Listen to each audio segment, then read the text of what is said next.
Hey guys hello everyone, मेरा नाम सौरभ है और आज मैं आप सबको पढ़ाने वाला हूँ SA 230 audit documentation, standard on auditing 230 audit documentation. So without wasting any time let's get started with the SA 230 audit documentation. तो सबसे पहले हम यहाँ पे बात करने हैं ऑडिट डॉक्यूमेंटेशन में सबसे पहली चीज़ आ रही है, what is the scope of this SA and objective of an auditor.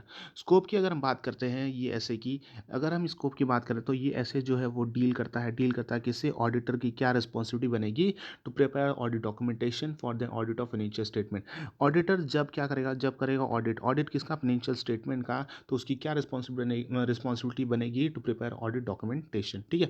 Scope के बाद यहाँ पे आ जाते हैं ऑब्जेक्टिव पे फटाफट। ऑब्जेक्टिव बोलता है कि यहाँ पे प्रिपेयर करना है, प्रिपेयर क्या करना है, ऑडिट डॉक्यूमेंटेशन प्रिपेयर तो करना है, लेकिन क्यों प्रिपेयर करना है, ताकि वो प्रोवाइड कर पाए ऑडिट डॉक्यूमेंटेशन, प्रोवाइड कर पाए। क्या प्रोवाइड करेगा कि सफिशिएंट अप्रोप्रिएट रिकॉर्ड जिसके base on basis okay record of the basis for the audit report, जिसके बेसिस पे ऑडिट रिपोर्ट तैयार होती है, जिसके बेसिस पे ऑडिट रिपोर्ट तैयार होती है। सो प्रिपेयर करना है ऑडिट डॉक्यूमेंटेशन जो प्रोवाइड कर पाए, जो प्रोवाइड करेगा क्या, sufficient record appropriate record of the basis for audit report. ठीक है। सेकंड पॉइंट बोलता है कि prepare the audit documentation prepare करना है जो प्रोवाइड कर पाएगा, जो प्रोवाइड क्या करेगा, जो प्रोवाइड करेगा एविडेंस क्यों, evidence that the audit was plan and perform in accordance with S A.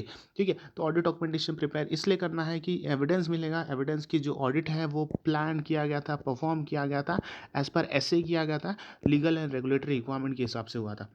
So audit was planned and performed in accordance with the standard on auditing, legal and regulatory requirement। ठीक है। तो scope and objectives के बाद हम deal करने वाले छोटे मोटे थोड़े बहुत डेफिनेशंस हैं, डेफिनेशन यहाँ पे कवर कर लेंगे। तो सबसे पहला इंपॉर्टेंट डेफिनेशन आता है कि क्या होता है audit documentation, what is audit documentation. तो ऑडिट डॉक्यूमेंटेशन की अगर हम बात करते हैं तो ऑडिट डॉक्यूमेंटेशन बोलता है it is a record of what, record of audit procedure performed, कि जो भी ऑडिट प्रोसीजर परफॉर्म हो रही है उसका रिकॉर्ड है। रेलेवेंट ऑडिट एविडेंस ऑब्टेन, जो भी रेलेवेंट ऑडिट एविडेंस ऑब्टेन किया गया during the performance after performing the audit, उसका रिकॉर्ड है। और यहाँ पे जो है वो कंक्लूजन क्या, ऑडिट रीच द ऑडिटर जो कंक्लूजन फॉर्म कर देता है, जहाँ पे वो पहुँचता है, उस चीज़ का रिकॉर्ड है audit documentation. So audit documentation is a record of audit procedure performed, relevant audit evidence obtained and conclusion the auditors have reached। Okay. So इसके बाद आ जाते हैं ऑडिट फाइल पे। ऑडिट फाइल बोलता है one or more folder or other storage media, one or more folder or other storage media, one or more folder or other storage media. ठीक है। एक या एक से ज़्यादा फोल्डर या फिर स्टोरेज मीडिया, चाहे वो फिजिकल फॉर्म में हो, चाहे वो इलेक्ट्रॉनिक फॉर्म में हो, चाहे वो फिजिकल फॉर्म में हो, चाहे वो इलेक्ट्रॉनिक फॉर्म में हो, कंटेनिंग द रिकॉर्ड्स, उसके अंदर सारे रिकॉर्ड्स रहेंगे जिसके that comprise audit documentation for the specific engagement. उसके अंदर बहुत सारे ऑडिट डॉक्यूमेंटेशन रहेंगे फॉर द स्पेसिफिक इंगेजमेंट। ठीक है। सो ऑडिट फाइल की अगर हम बात करते हैं तो वन और मोर फोल्डर होता है या फिर अदर स्टोरेज मीडिया होता है, जो चाहे फिजिकल फॉर्म में हो सकता है, इलेक्ट्रॉनिक फॉर्म में हो सकता है, containing the record that comprise audit documentation for the specific engagement. ठीक है। उसके बाद आ जाते हैं फटाफट एक्सपीरियंस, उसके बाद आ जाते हैं फटाफट एक्सपीरियंस ऑडिटर के बारे में थोड़ा पढ़ लेते हैं। एक्सपीरियंस ऑडिटर कौन होता है। एक्सपीरियंस ऑडिटर वो इंडिविजुअल होता है जिसके पास प्रैक्टिकल ऑडिट एक्सपीरियंस है, जिसके पास प्रैक्टिकल ऑडिट एक्सपीरियंस है एंड रीजनेबल अंडरस्टैंडिंग भी हो है। उसके पास रीजनेबल अंडरस्टैंडिंग किस चीज़ का, ऑफ एन ऑडिट प्रोसेस का, एस का, मतलब स्टैंडर्ड ऑडिटिंग का, उसके पास रीजनेबल अंडरस्टैंडिंग है। ऑडिट कैसे परफॉर्म होती है, उसका प्रोसेस क्या है, उसका रीजनेबल अंडरस्टैंडिंग है। लीगल एंड रेगुलेटरी रिक्वायरमेंट का अंडरस्टैंडिंग है, बिजनेस एनवायरमेंट की अंडरस्टैंडिंग है, and audit and financial reporting issues की भी अंडरस्टैंडिंग उस एक्सपीरियंस ऑडिटर को है। So experience auditor is an individual जिसके पास प्रैक्टिकल ऑडिट एक्सपीरियंस है, जिसके पास प्रैक्टिकल ऑडिट एक्सपीरियंस है और रीजनेबल अंडरस्टैंडिंग भी है। और रीजनेबल अंडरस्टैंडिंग किस चीज़ की है, ऑडिट प्रोसेस की, एस की, लीगल एंड रेगुलेटरी रिक्वायरमेंट की, बिजनेस एनवायरमेंट की, audit and financial reporting issues की। ठीक है। इसके बाद आ जाते हैं थोड़ा इंपॉर्टेंट पॉइंट्स की तरफ। Form, content, extent of audit documentation थोड़ा इंपॉर्टेंट है ये एस के लिए, ये पॉइंट थोड़ा इंपॉर्टेंट है, अच्छे से पढ़ेंगे ये। ठीक है। सो कौन से फॉर्म में बनेगी ऑडिट डॉक्यूमेंटेशन, क्या कंटेंट रहेगा ऑडिट डॉक्यूमेंटेशन, और कितने एक्सटेंट तक ऑडिट डॉक्यूमेंटेशन बनेगा, इस पैरा में हम यहाँ पे कवर कर लेंगे। तो ऑडिटर यहाँ पे प्रिपेयर करेगा क्या, प्रिपेयर करेगा ऑडिट डॉक्यूमेंटेशन, लेकिन टाइमली बेसिस पे प्रिपेयर करना है, टाइमली बेसिस पे यहाँ पे प्रिपेयर होगा ऑडिट डॉक्यूमेंटेशन। ठीक है। उसके बाद यहाँ पे ऑडिटर यहाँ पे प्रिपेयर करेगा क्या, audit documentation that provide sufficient to enable experienced auditor having no previous connection with the audit to understand। तो ऑडिटर जो यहाँ पे ऑडिट डॉक्यूमेंटेशन ऐसे प्रिपेयर करेगा ताकि ताकि that that is sufficient to enable the experience auditor. Experience auditor जिसका कोई प्रीवियस कनेक्शन नहीं था ऑडिटर ऑडिट के साथ, तो भी उसको समझ में आ जाएगा, किस चीज़ का समझ में आ जाएगा, nature timing extent of audit procedure performed. तो एक्सपीरियंस ऑडिटर को समझ जाएगा, ऑडिट डॉक्यूमेंटेशन देख के समझ जाएगा, क्या समझ जाएगा कि nature time extent of audit procedure performed ना। एक्सपीरियंस ऑडिटर को क्या समझ जाएगा, result of audit procedure performed and audit evidence obtain.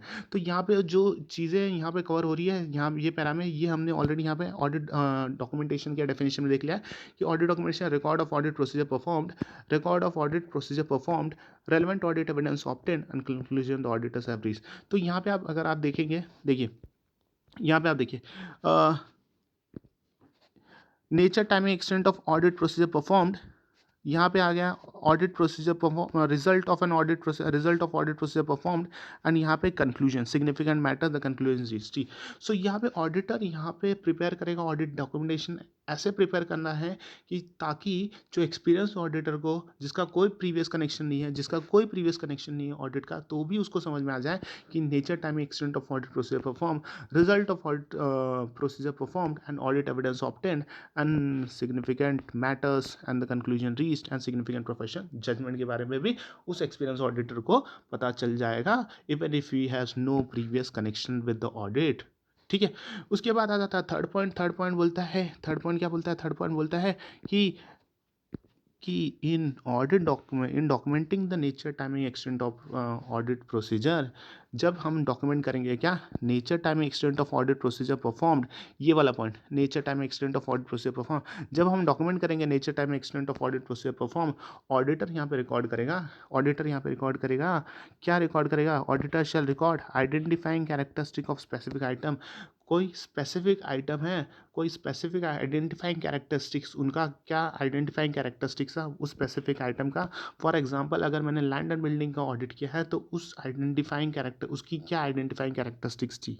ठीक है, उसके बाद who perform the audit work, किसने काम किया है एंड कब काम किया है, the date such work has been was completed, किसने काम किया और कब काम किया, एंड ऑल्सो किसने उस ऑडिट वर्क को रिव्यू किया, किसने उस who review the audit work performed, किसने उस ऑडिट वर्क को रिव्यू किया and the date and extent of such review, कब रिव्यू किया और कितने एक्सटेंट तक रिव्यू किया, ये चीज़ें भी यहाँ पे डॉक्यूमेंट किया जाता है। ठीक है, इसके बाद आ जाते हैं यहाँ पे departure from relevant requirement and matter arising from the date of auditor's report. अच्छा, अगर कोई एक्सेप्शनल सर्कमस्टांसेस हो जाती है, इफ़ इन एक्सेप्शनल सर्कमस्टांसेस हो गई कि द ऑडिटर को लगता है, ऑडिटर जजमेंट लगाता है कि it is necessary to depart from the relevant requirement of SAs, कि यहाँ पे जो एसेस का जो रिक्वायरमेंट है और ऑडिटर के हिसाब से यहाँ पे दूसरा ही कमेंट होना चाहिए। ऑडिटर के हिसाब से ऑडिटर का जजमेंट बोलता है यहाँ पे कुछ दूसरा चीज़ होना चाहिए था, एसएस के हिसाब से हम नहीं जाएंगे भाई। तो ऑडिटर यहाँ पे क्या करेगा, ऑडिटर उस चीज़ का ऑडिटर डॉक्यूमेंट करेगा कि क्या उसने अल्टरनेटिव ऑडिट प्रोसीजर परफॉर्म किया, एंड उसका रीज़न क्या था फॉर सच डिपार्चर। भाई तुमने एसेस में जो लिखा है वो तुमने नहीं माना, तो उसका रीज़न आपको बताना पड़ेगा ऑडिट डॉक्यूमेंटेशन में। ठीक है, उसके बाद सेकंड पॉइंट आता है कि if in the exceptional circumstances auditor क्या कर रहा है, ऑडिटर परफॉर्म कर रहा है नया audit procedure, new audit procedure या फिर एडिशनल ऑडिट प्रोसीजर। नया ऑडिट प्रोसीजर परफॉर्म कर रहा है, एडिशनल ऑडिट प्रोसीजर परफॉर्म कर रहा है, या फिर ड्रॉ न्यू कंक्लूजन, या फिर नया कंक्लूजन ही ड्रॉ कर देता है after date of auditor's report. Audit report issue हो गया उसके बाद द ऑडिटर शैल डॉक्यूमेंट, उस केस में ऑडिटर क्या डॉक्यूमेंट करेगा, इस केस में ऑडिटर डॉक्यूमेंट करेगा कौन सा ऐसा सर्कमस्टेंसेस आ गया था, कौन सा सर्कमस्टेंसेस एनकाउंटर हुआ था कि ऑडिटर को नया या फिर एडिशनल प्रोसीजर परफॉर्म करना पड़ा या फिर न्यू कंक्लूजन ऑब्टेन करना पड़ा। ठीक है, ऑडिटर को नया कंक्लूजन ऑब्टेन करना पड़ा, द न्यू एडिशनल उसको ऑडिटर को और एक चीज़ क्या रिकॉर्ड करना है, new and additional procedure perform and the effect on the audit report, कि कौन सा नया and additional audit procedure auditor ने परफॉर्म किया, और साथ ही साथ यहाँ पे बताना पड़ेगा कि उसका इफेक्ट क्या हो रहा है अब ऑडिट रिपोर्ट पे, उस नए और एडिशनल ऑडिट प्रोसीजर परफॉर्म करने के कारण उसका इफेक्ट ऑडिट रिपोर्ट पे अब क्या आ रहा है। ठीक है, उसके बाद आता है कि third point, when and by whom the resulting change to audit documentation were made and reviewed. अगर कोई भी चेंजेस होती है, कोई भी चेंजेस होती है नया ऑडिट प्रोसीजर परफॉर्म करने के दौरान, या फिर एडिशनल ऑडिट प्रोसीजर करने के दौरान, या फिर कोई नया कंक्लूजन ऑब्टेन हो रहा है,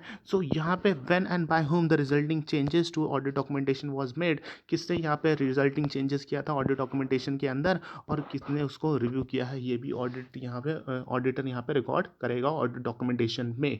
ठीक है, उसके बाद आ जाता है लास्ट वाला point, assembly of audit file. Assembly of audit file यहाँ पे पढ़ लेंगे। ठीक है, सो असेंबली ऑफ ऑडिट फाइल की अगर हम बात करते हैं तो बहुत इंपॉर्टेंट पॉइंट है, एमसीक्यू के लिए बहुत इंपॉर्टेंट पॉइंट बनता है कि ऑडिटर यहाँ पे जब भी अपना ऑडिट रिपोर्ट डेट करता है, ठीक है, ऑडिटर यहाँ पे जब भी ऑडिट रिपोर्ट डेट करता है उसके 60 दिनों के अंदर ऑडिटर यहाँ पे 60 दिनों के अंदर क्या करेगा, 60 दिनों के अंदर असेंबली कर लेगा अपने फाइल ऑफ ऑडिट फाइल का यहाँ पे असेंबली कर लेगा 60 दिनों के अंदर। ठीक है, एक बार असेंबली हो गए, ऑडिट फाइल मेंटेन हो गया, तो कितने साल तक मेंटेन करना है, 7 साल तक from the date of auditor report. So after the assembly of audit file is completed, auditor यहाँ पे शैल नॉट डिलीट या फिर डिस्कार्ड, ऑडिटर यहाँ पे डिलीट नहीं करेगा, डिस्कार्ड नहीं करेगा, क्या, audit documentation before the end of retention period. ठीक है, फिर अगला पॉइंट आता है कि अगर auditor find it necessary to modify existing audit documentation, auditor को लगता है अगर वो नेसेसरी है कि यहाँ पे हम मॉडिफाई कर दें एग्जिस्टिंग ऑडिट डॉक्यूमेंटेशन को या फिर ऐड कर दें न्यू ऑडिट डॉक्यूमेंटेशन को, तो auditor shall document specific reason for such changes, क्या स्पेसिफिक रीजन है उस चेंजेस का, एंड किसने वो चेंजेस किए, एंड किसने उस चेंजेस को रिव्यू किया और कब रिव्यू किया, ये सारी चीज़ें यहाँ पे रिकॉर्ड होती है। ठीक है, एक चीज़ और यहाँ पे मैं बताना चाहता हूँ कि जो ऑडिट डॉक्यूमेंटेशन है is a property of an auditor, ये जो ऑडिट डॉक्यूमेंटेशन है वो प्रॉपर्टी किसकी होती है, ऑडिटर की होती है। वो अपने डिस्क्रिप्शन पे दे सकता है, यहाँ पे ज़बरदस्ती यहाँ पे कोई ले नहीं सकता, unless there is a legal and regulatory requirement. जब तक यहाँ पे नहीं आ जाती तब तक यहाँ पे कोई दूसरा उसका ऑडिट डॉक्यूमेंटेशन कोई मांग नहीं सकता। तो ऑडिट डॉक्यूमेंटेशन जो है अगर ऑडिटर के पास है तो उसका इट इज़ हिज प्रॉपर्टी, वो कोई उसको मांग नहीं सकता है। ठीक है, unless there is legal and regulatory requirement. इसी के साथ ऐसे 230 यहीं पे खत्म होता है। Thank you, bye bye.